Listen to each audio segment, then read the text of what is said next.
మనకు లక్ష్మీదేవి చిత్రపటాన్ని చూసినప్పుడు ఆమెకు గుడ్లగూబ వాహనంగా ఉండటాన్ని చూస్తుంటాం. లక్ష్మీదేవికి గుడ్లగూబ ఎలా వాహనమైంది అనే ప్రశ్న మనల్ని పట్టి పీడిస్తుంది. దానికి సమాధానంగా పురాణాలలో ఒక కథ కనబడుతుంది. పూర్వం కౌశికుడు అనే విష్ణు భక్తుడు ఒక గొప్ప సంగీత విద్వాంసుడు. తన భక్తితో విష్ణుమూర్తిని మెప్పించి ప్రసన్నం చేసుకున్నాడు. అయితే ఆ విష్ణు భక్తుడు మరణించిన తరువాత వైకుంఠానికి చేరుకోగా శ్రీ మహావిష్ణువు అతడితో సంగీత సభను ఏర్పాటు చేశాడు. కానీ నారదుడికి మాత్రం ఆ సభకి వెళ్ళడానికి ప్రవేశం లభించలేదు. దాంతో నారదుడు లక్ష్మీదేవిని శపించగా అప్పుడు వారు ప్రత్యక్షమై నారదుడు పశ్చాత్తాపపడేలా చేస్తారు. మరి శ్రీ మహావిష్ణువు నారదుడు సంగీతం నేర్చుకోవడానికి ఎలాంటి ఉపాయాన్ని చెప్పాడు? నారదుడు సంగీతాన్ని నేర్చుకోవడానికి ఎవరి దగ్గరికి వెళ్ళాడు? అతడు తన గత జన్మ గురించి ఏమని చెప్పాడు? గుడ్లగూబ లక్ష్మీదేవి వాహనంగా ఎలా మారిందనే విషయాల గురించి మనం ఇప్పుడు తెలుసుకుందాం. పూర్వం శ్రీ మహావిష్ణువు భక్తుడైన కౌశికుడు గొప్ప సంగీత విద్వాంసుడు. ఈ విష్ణు భక్తుడు తన సంగీతంతో శ్రీ మహావిష్ణువుని మెప్పించి ప్రసన్నం చేసుకున్నాడు. ఇలా అతడు మరణించిన తరువాత వైకుంఠానికి చేరుకోగా అప్పుడు శ్రీ మహావిష్ణువు ఆ భక్తుడిని స్వాగతించి గౌరవార్థం ఒక సంగీత సభని ఏర్పాటు చేస్తాడు. అయితే త్రిలోక సంచారైన నారదుడు ఈ సభకి వెళ్ళడం అనుకోగా అతడికి ఈ సభలోకి రావడానికి అనుమతి లభించలేదు. దీంతో తీవ్ర ఆవేదన చెందిన నారదుడు లక్ష్మీదేవి మందిరం నుండి వెళ్ళడానికి ప్రయత్నించగా లక్ష్మీదేవి చెలికత్తెలు నారదుడిని అంటుకోగా ఆగ్రహానికి గురైన నారదుడు లక్ష్మీదేవిని శపిస్తాడు. ఆ సమయంలో శ్రీ మహావిష్ణువు నారదుడితో, నారద, కపట భక్తితో ఎన్ని తీర్థాలు సేవించినప్పటికీ అది వ్యర్థం. భక్తి శ్రద్ధలతో నన్ను కొలిచిన వారికి నేను ఎప్పుడూ వెన్నంటి ఉంటాను. సంగీతంతో కూడా నన్ను చేరవచ్చు అని తెలియజెప్పడానికి నేను అతనిని సత్కరించాను. నీ శాపానికి మేము బాధపడడం లేదు. దాని కారణంగా మంచి జరుగుతుందని చెప్పడంతో నారదుడు చాలా బాధపడుతూ, దేవా, నన్ను క్షమించు. అసలు జ్ఞానం లేకుండా మూర్ఖంగా ప్రవర్తించాను అంటూ శ్రీ మహావిష్ణువు పాదాలపైన పడి వేడుకున్నాడు. ఇక శ్రీ మహావిష్ణువు, నారద, చింతించకు. నీకు నిజంగా సంగీతం నేర్చుకోవాలనే కోరిక ఉంటే ఇక్కడ ఉత్తరాన మానస సరోవరం అవతల ఒక పర్వత శిఖరం ఉంది. అక్కడ ఉన్న ఉలూకపతి దగ్గర నేర్చుకోమని చెప్పగా నారదుడు శ్రీ మహావిష్ణువు నమస్కరించి ఆ పర్వత శిఖరానికి బయలుదేరాడు.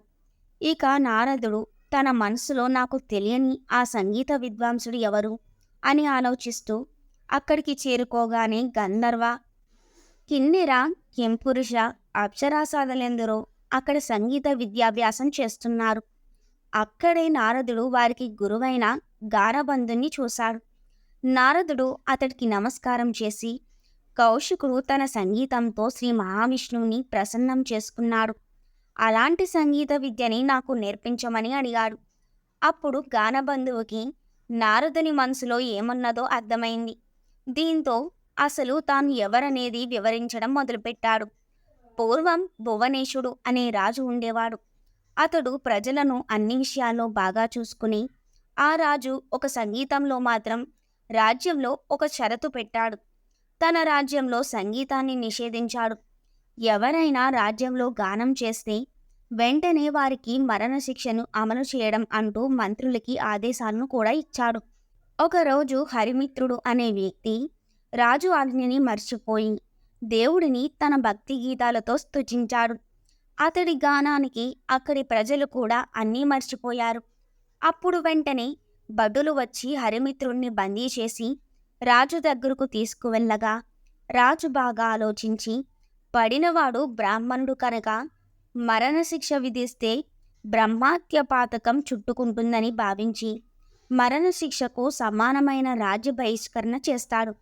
ఇలా కొన్ని రోజులు గడిచిన తరువాత ఆ రాజు మరణించి మరుజన్మలో గుడ్లగూబలాగా జన్మించాడు. దాంతో ఆహారం రాత్రి సమయాలలో మాత్రమే తీసుకోవాలి. కానీ ఆ గుడ్లగూబకు ఆహారం సరిగా లభించలేదు. ఇలా ఒక 4 రోజులు వరుసగా ఆహారం లభించకపోవడంతో అది మరణానికి దగ్గరైంది. ఆ సమయంలో యమధర్మరాజు వచ్చి దానికి ఎదురుగా నిలబడి ఉండగా, అప్పుడు ఆ గుడ్లగూబ, "ఎందుకు యమధర్మరాజా నన్ను ఇలా బాధపెడుతున్నావు? నేను రాజ్యంలో అందరినీ బాగా చూసుకున్నాను కదా" అని అడగగా, యమధర్మరాజు, "రాజా, నీవు రాజ్యాన్ని సరిగానే పరిపాలించావు. కానీ భగవంతుడిని వేదమంత్రాలతోనే స్తుతించాలని అనుకోవడం నీ మూర్ఖత్వం అవుతుంది. నీవు విష్ణు భక్తులకు తెచ్చిన ఆ కీడు నిన్ను ఈరోజు ఈ స్థితికి తీసుకువచ్చింది" అని చెప్పడంతో అతడు, "యమా, నేను చేసిన ఈ తప్పు నుండి బయటపడే మార్గాన్ని చెప్పమని అనగా, నీవు చేసిన తప్పుకి శిక్ష అనుభవించక తప్పదు. ఒకవేళ శిక్షాకాలం తగ్గాలంటే ఈ గుహ దగ్గరలోనే నీ గత జన్మ శరీరం ఉంది. ఆ శరీరంలోని మాంసాన్ని రోజుకు కొంత చీల్చి తిను. అది పూర్తయ్యేలోపు నీకు శుభం కలుగుతుందని చెబుతాడు. ఇలాంటి పరిస్థితి వచ్చిన ఆ పాపిని నేనే నారదా. ఇలా నేను నా శరీరాన్ని రోజూ తింటూ ఉంటే ఒకరోజు ఒక బ్రాహ్మణుడు నా శవం దగ్గరికి వచ్చి చూశాడు. అతడు ఎవరో కాదు, నేను రాజ్య బహిష్కరణ చేసిన హరిమిత్రుడు. అతడు నన్ను గుర్తుపట్టి నా దగ్గరికి వచ్చి, ఏంటి ఈ పరిస్థితి అని బాధపడుతుండగా, వెంటనే అతని పాదాలపైన పడి, జరిగిన దానికి నన్ను క్షమించు, నేను భువనేశ్వరాజుని అంటూ పశ్చాత్తపడి తనకి యముడికి మధ్య జరిగినదంతా వివరించాడు. అప్పుడు హరిమిత్రుడు, నీవు నాపైన చూపించిన ఆ మూర్ఖత్వాన్ని ఆ రోజే మర్చిపోయాను. నీవు అనుభవించిన బాధలు ఇక చాలు. ఈ రోజు నుండి నీకు బాధ అనేది లేకుండా గొప్ప సంగీత విద్వాంసుడివై అందరికీ సంగీతాన్ని బోధిస్తూ ఉంటావు అని పలికెను. ఇలా నేను సంగీత విద్వాంసుడు అయ్యాను అంటూ గానబంధు నారదుడితో వివరించాడు. ఇక ఇలా చెప్పడంతో నారదుడు అతడి శిష్యుడిగా మారిపోయాడు. సంగీతం అనేది ఒక కళ.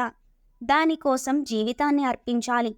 ప్రతి క్షణం కష్టపడి సాధన చేస్తే దీనిని సాధించవచ్చు అని వివరించగా, నారదుడు దాదాపు 1000 సంవత్సరాలు సాధన చేసి మంచి ప్రావీణ్యం సాధించాడు.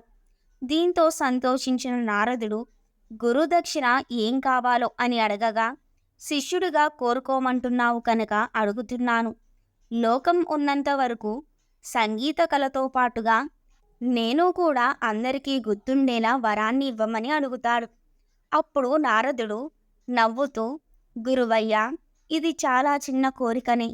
మీరు నాకు చేసిన ఈ ఉపకారానికి మీకు గురుదక్షిణగా లక్ష్మీనారాయణ కటాక్షము, వారి సేవా భాగ్యమును, శాశ్వత సన్నిధానమును ప్రసాదిస్తున్నాను.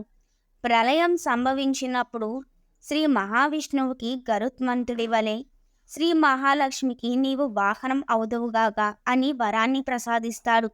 ఈ విధంగా గానబంధు అనే గుడ్లగూబ లక్ష్మీదేవికి వాహనమైందని పురాణం చెబుతోంది.